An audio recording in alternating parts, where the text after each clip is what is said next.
O Easy Nobre fez um vídeo criticando o Bitcoin chamado Os Dois Grandes Problemas do Bitcoin. E eu vou mostrar aqui, vou refutar cada argumento que ele citou nesse vídeo.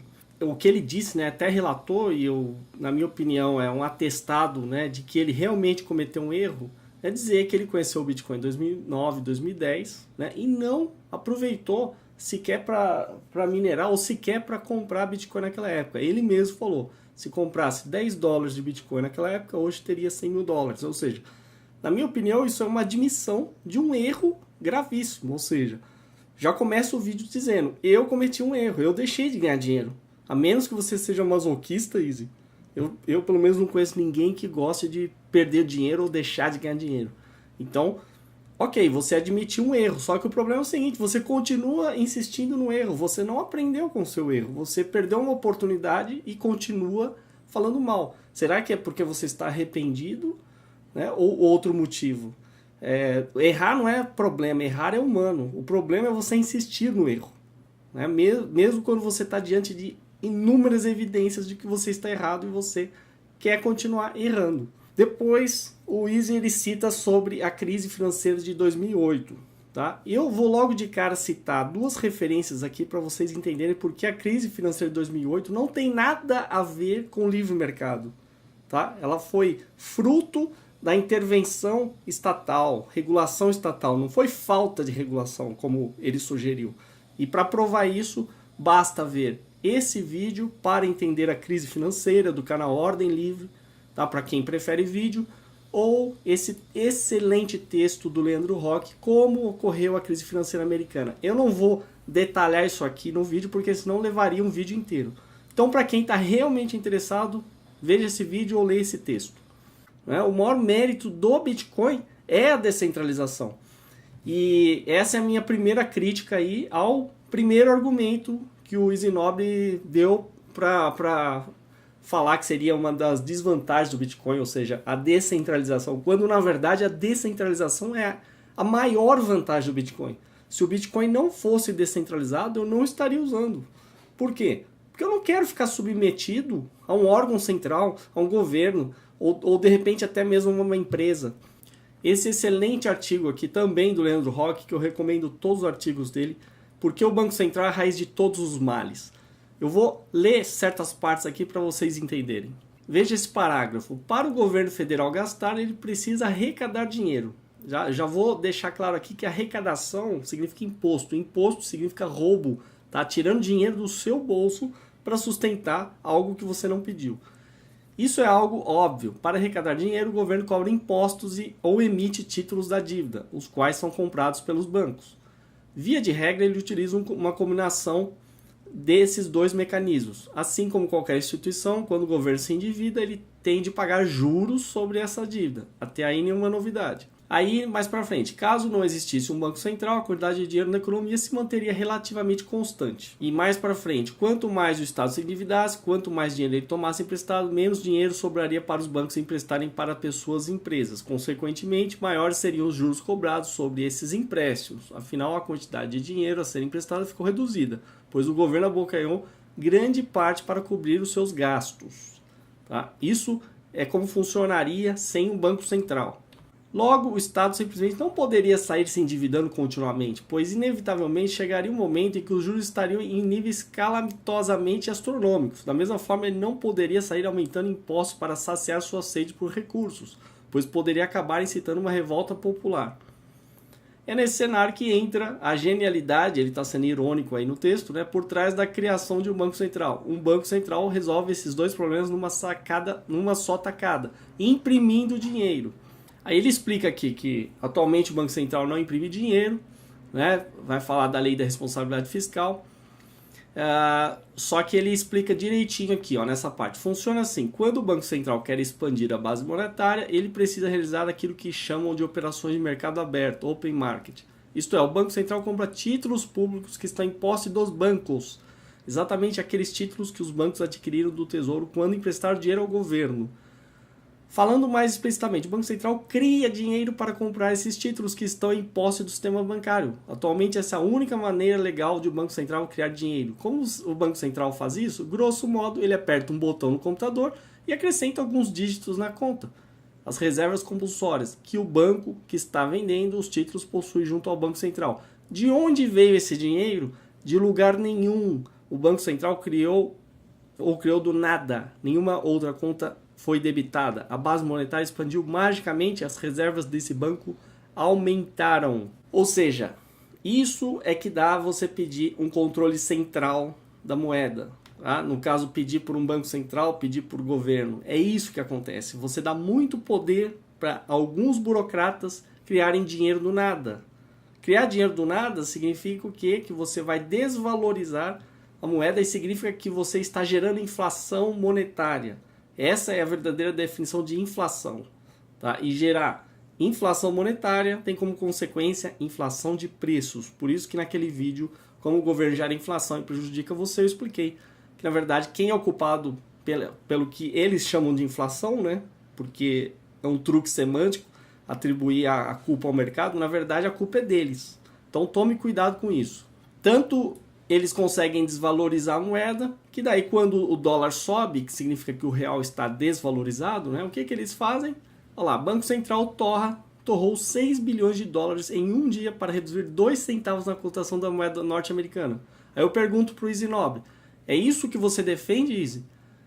De onde saiu esse dinheiro, né, para conseguir manipular o preço da cotação aí do dólar, né, em relação ao real? De onde sai esse dinheiro? Né? Quem é o principal prejudicado em relação a isso? Aí, continuando, BC anuncia leilões diários até dezembro para tentar conter a alta do dólar. Quer dizer, você está defendendo isso, uma moeda manipulada pelo Banco Central? Né? A quem interessa esse tipo de manipulação? E aqui eu mostro para vocês um artigo também do Leandro Roque, tá? Uma excelente referência chamado Uma moeda forte poderia trazer desvantagens para os brasileiros. Por que eu estou citando esse artigo? Para explicar para o Easy Nobre a vantagem de uma moeda forte, tá? Ou seja, uma moeda valorizada. Porque quem defende desvalorização da moeda é protecionista, é gente incompetente, é gente que quer ganhar sem competir, ou seja, quer recorrer ao Estado babá, né, para desvalorizar a moeda e ganhar mais produzindo o mesmo tanto. Então eu vou ler aqui um parágrafo para vocês entenderem como é que isso funciona. Por exemplo, ele vai dar um exemplo antigo aqui. Vejam o que houve recentemente no Brasil que adotou a medida de desvalorização cambial defendida pelo leitor. Em julho de 2011, um dólar valia R$ 1,54. Isso significa que um brasileiro que ganhava um salário de R$ 3.000 tinha o poder de compra de 1.948 dólares. Hoje, né, na época do artigo, após a adoção das medidas defendidas pelo leitor, um dólar vale R$ 2,00. Logo, um brasileiro que ganha R$ 3.000 viu seu poder de compra cair para 1.485 dólares. Para manter seu poder de compra inalterado, este brasileiro teria de ganhar hoje R$ 3.934. Como pode esta abrupta redução no poder de compra da população brasileira ser defendida? Como ela pode ser boa para a economia? Né? Ou seja, essa é a pergunta aí que fica para o Easy Nobre. Ele está defendendo a desvalorização da moeda para prejudicar ele próprio e toda a população, porque você perde seu poder de compra. Tanto é que no mesmo artigo ele cita aqui, ó, em termos de bem-estar, é preferível ser um desempregado alemão que ganha 800 euros de seguro-desemprego e que pode utilizar esta moeda ainda forte para adquirir bens estrangeiros a custos baixos, a ser um assalariado brasileiro que com seus R$ 1.500, rendimento médio real dos trabalhadores do setor, no caso de 2011, tem hoje um poder de compra nominal de 576 euros, mas que, considerando todas as tarifas de importação, tem um poder de compra real muito abaixo disso. Ou seja, é um desastre isso aí, defender a centralização, né, o monopólio da moeda e que ela seja manipulada e controlada, desvalorizada ao bel prazer aí do governante no poder ou do burocrata que esteja aí no comando do Banco Central. E no final ele até cita a China, né, falando que a China já é o exemplo de uma minoria exportadora e rica, né, às custas de uma maioria que não tem poder de compra. Ou seja, justamente é na China que o Bitcoin está sendo mais procurado, porque as pessoas querem se livrar do Yuan e querem Bitcoin, né, que é uma moeda muito mais forte. Não é à toa que a demanda da China é crescente. Né? Quem quer ficar dependendo de uma moeda controlada pelo Estado e fraca ainda, desvalorizada? Ninguém. Outra grande besteira que o Easy Nobre falou é que o Bitcoin não pode ser usado como moeda devido à sua oscilação. Acontece que o Easy Nobre se esquece que toda moeda oscila. O real oscila, o dólar oscila e pior, na verdade, os governos e os bancos centrais mascaram essa oscilação, como eu mostrei aí. Eles gastam dinheiro para manter uma suposta, uma aparente estabilidade que é uma grande mentira. Tá? Então, quando, por exemplo, você ouve a notícia que o dólar está subindo, isso significa que o real está desvalorizando. Né? E não só por culpa aqui do governo daqui, mas também por culpa do Banco Central daqui e por culpa do Banco Central americano também, né? E do governo americano, porque o que eles fazem? Eles estão jogando bilhões todo mês no mercado, praticamente eles exportam essa inflação monetária. Isso afeta o Brasil também, tá? Agora, o que a gente tem que falar claramente sobre a questão do preço? Não existe preço fixo, não existe essa história de que o preço vai se manter estável ao longo de um tempo. Sempre. O mercado é um processo dinâmico, depende da oferta e da procura. Então, isso vale também para a moeda.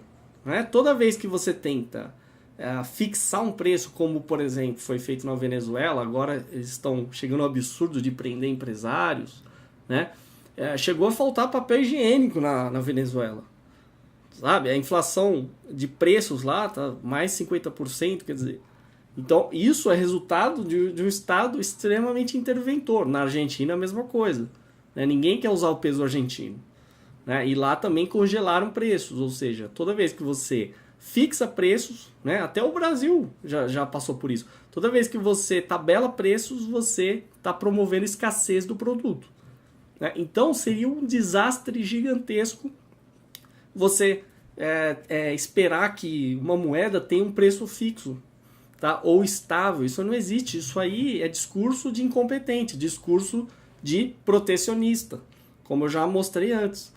Então não é assim que funciona. E o Bitcoin, ele está mostrando, na verdade ele significa o quê? Livre mercado. Tá? Se ele chegou hoje a $770, isso foi pelo livre mercado. Significa que o mercado está valorizando cada vez mais. Entenda os sinais que os preços estão passando. Tá? Esse valor... É muito claro, mostra o quê? Que o mercado está dizendo que o Bitcoin tem valor e, como eu falei, vai continuar subindo cada vez mais, até porque ele é limitado. Né? Ele não pode ser inflacionado da forma que os bancos centrais fazem. Tá? Apesar dele estar sendo minerado, isso seria uma inflação monetária, mas é uma taxa que vai decrescendo cada vez mais. Tanto o Easy Nobre está errado que, por exemplo, ele não vê. O BitPay, por exemplo, já tem mais de 12 mil lojas cadastradas. Cada vez mais, a cada dia que passa, a gente vê novas pessoas aceitando Bitcoin em seus serviços, produtos. Ou seja, por que não pode ser usado como moeda? Só porque o Easy Nobre falou que não pode? Né? Então, o que eu vejo, Easy Nobre, da sua parte, é um arrependimento profundo de não ter investido no Bitcoin antes. Só que a boa notícia é a seguinte, ainda dá tempo. Então, em vez de você insistir no erro, o meu conselho, o conselho que eu estou te dando hoje em 2013, tá? Compre o quanto antes Bitcoin, você não vai se arrepender no futuro. Agora, se você continuar insistindo no erro, né, daqui a 1, 2, 3, 4, 5 anos, sei lá, você vai chorar. E se você se arrepender daqui a 5 anos, bom, e aí? Você vai ter 2 arrependimentos para conviver o resto da vida? Não faz sentido. E ainda mais porque você mora no Canadá, é o país que está sendo, até agora, aparentemente amigável com o Bitcoin. Teve o primeiro caixa eletrônico do Bitcoin, ou seja, por que tanta repulsa ao Bitcoin? Você está num local, né, o melhor local aí para o Bitcoin. Está melhor que o Brasil, né, porque o Brasil está demorando a enxergar o valor do Bitcoin. Né? Então não faz sentido. E outra coisa, se você criticou o liberalismo, né, o mercado livre, por que você mora no Canadá, que é a sexta economia mais livre do mundo? Por que você não volta para o Brasil, que é a 100ª economia mais livre do mundo? Por que você não foi morar na Argentina, que está abaixo do Brasil, ou Coreia do Norte, ou Venezuela? Entendeu? Você foi para uma economia livre e você está aproveitando e aproveitando a vida em uma economia livre, né? Então o Bitcoin é isso, é livre mercado. E por isso que está dando certo cada vez mais. E eu digo e repito, o Bitcoin vai continuar crescendo, se expandindo, valorizando. Tá? Então não deem ouvidos a quem está criticando, porque a sensação que dá é que quem critica está com medo de ver na prática a prova que o livre mercado funciona de fato. E o Bitcoin é o melhor exemplo que a gente pode dar de livre mercado, totalmente desregulado, funcionando perfeitamente bem e cada vez maior e melhor. E para quem quiser, eu coloquei diversos links com inúmeras informações na descrição, deem uma lida, tá? Assistam os vídeos que eu recomendei, vocês não vão se arrepender. Procurem informações precisas e corretas. Isso pode determinar o futuro de muita gente, uma oportunidade única que muitos estão tendo. Então o futuro será, não só, eu digo ainda não só do Bitcoin, mas das criptomoedas. As criptomoedas são a maior revolução que a gente está vivendo. E tem gente que está se recusando a enxergar, infelizmente.